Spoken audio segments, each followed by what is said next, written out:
Start. তোমার প্রথম প্রশ্ন, ছোটা ভীম কার বানানো লাড্ডু খেতে বেশি পছন্দ করতো?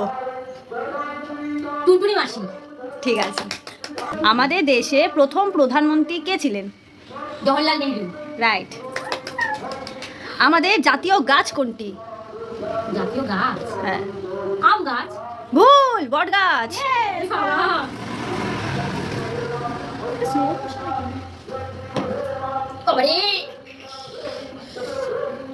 নেক্সট, তোমার বর তার মামার ছেলে মামার ছেলে তার একমাত্র পিসি। তার একমাত্র বেশি। আমার কে? হ্যাঁ। আমার শাশুড়ি মা। ঠিক। লাস্ট অ্যান্ড ফাইনাল কোশ্চেন, পৃথিবীর দীর্ঘতম নদী কোনটি? গঙ্গা। ভুল, নীলনদ। আবার খেতে হবে? হ্যাঁ।